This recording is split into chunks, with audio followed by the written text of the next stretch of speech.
بسم اللہ الرحمن الرحیم۔ ترجمہ، اللہ کے نام سے شروع جو نہایت مہربان رحمت والا ہے۔ وما جعله الله إلا بشرى لكم ولتطمئن قلوبكم به وما النصر إلا من عند الله العزيز الحكيم۔ ترجمہ، اور اللہ نے اس امداد کو صرف تمہاری خوشی کے لیے کیا اور اس لیے کہ اس سے تمہارے دلوں کو چین ملے، اور مدد صرف اللہ کی طرف سے ہوتی ہے جو زبردست ہے، حکمت والا ہے۔ وما جعلہ اللہ الا بشرا لکم، اور اللہ نے اس امداد کو صرف تمہاری خوشی کے لیے کیا۔ فرمایا گیا کہ اللہ تعالیٰ نے فرشتوں کو اتار کر جو تمہاری مدد فرمائی وہ صرف تمہاری خوشی کے لیے کی، اور اس لیے کہ اس سے تمہارے دلوں کو اطمینان نصیب ہو اور دشمن کی کثرت اور اپنی قلت سے تمہیں پریشانی اور بے قراری نہ ہو۔ مسلمانوں کو ویسے ہی یہ بات یاد رکھنی چاہیے کہ حقیقی مدد اسباب سے نہیں بلکہ اللہ عز و جل کی طرف سے ہوتی ہے، لہذا چاہیے کہ بندہ صرف اسباب پر نہیں بلکہ مسبب الاسباب پر نظر رکھے اور اسی پر توکل کرے۔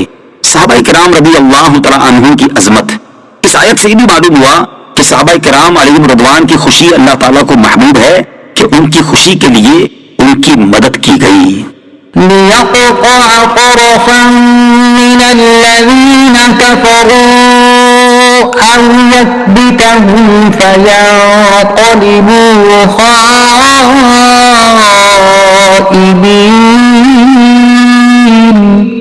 ترجمہ، اس لیے کہ وہ کافروں کا ایک حصہ کاٹ دے یا انہیں ذلیل و رسوا کر دے تو وہ نامراد ہو کر لوٹ جائیں۔ لِيَقْطَعَ طَرَفًا مِّنَ الَّذِينَ كَفَرُوا، اس لیے کہ وہ کافروں کا ایک حصہ کاٹ دے۔ اللہ تعالیٰ نے مسلمانوں کی مدد اس لیے بھی فرمائی کہ کافروں کے بڑے بڑے سردار مارے جائیں، گرفتار کیے جائیں اور اس کے ذریعے کافروں کی قوت ختم ہو۔ چنانچہ بدر میں ایسا ہی ہوا۔ ليس لك من الأمر شيء أو يتوب عليهم أو يعذبهم فإنهم ظالمون۔ ولله ما في السماوات وما في الأرض يغفر لمن يشاء ويعذب من يشاء والله غفور رحيم۔ ترجمہ، اے حبیب، آپ کا اس معاملے سے کوئی تعلق نہیں۔ اللہ چاہے تو انہیں توبہ کی توفیق دے دے اور چاہے تو انہیں عذاب میں ڈال دے، کیونکہ یہ ظالم ہیں، اور اللہ ہی کا ہے جو کچھ آسمانوں میں ہے اور جو کچھ زمین میں ہے، جسے چاہے بخشے اور جسے چاہے عذاب کرے، اور اللہ بخشنے والا مہربان ہے۔ لیس لک من الامر شیء، اے حبیب آپ کا اس معاملے سے کوئی تعلق نہیں۔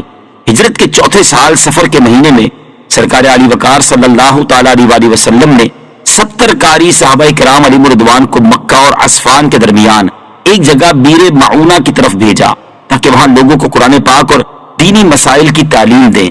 عامر بن طفیل نے دھوکے سے انہیں شہید کر دیا۔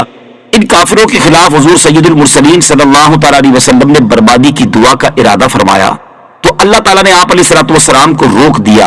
اس کے متعلق یہ آیت کریمہ اتری اور فرما دیا گیا کہ آپ علیہ الصلوۃ والسلام ان کے لیے کوئی دعا نہ کرے، ان کا معاملہ اللہ تعالیٰ پر چھوڑ دے۔ اللہ تعالیٰ چاہے تو انہیں توبہ کی توفیق دے اور چاہے تو عذاب دے۔ یہ حضور اقدس علیہ الصلوۃ والسلام کی وہ مبارک تربیت ہے جو رب العالمین عز و جل نے خود فرمائی اور ہر جگہ اپنے حبیب علیہ الصلوۃ والسلام کی کامل رہنمائی فرمائی۔ کلپ نمبر 137، اس کلپ میں آپ قرآن پاک کی سورہ آل عمران کی آیت نمبر 117 سے 119 کی تلاوت، ترجمہ قرآن اور تفسیر قرآن صراط الجنان سنیں گے۔ بسم اللہ الرحمن الرحیم۔ ترجمہ، اللہ کے نام سے شروع جو نہایت مہربان رحمت والا ہے۔ مثل ما ينفقون في هذه الحياة الدنيا كمثل ريح فيها صر أصابت حرث قوم ظلموا أنفسهم فأهلكته وما ظلمهم الله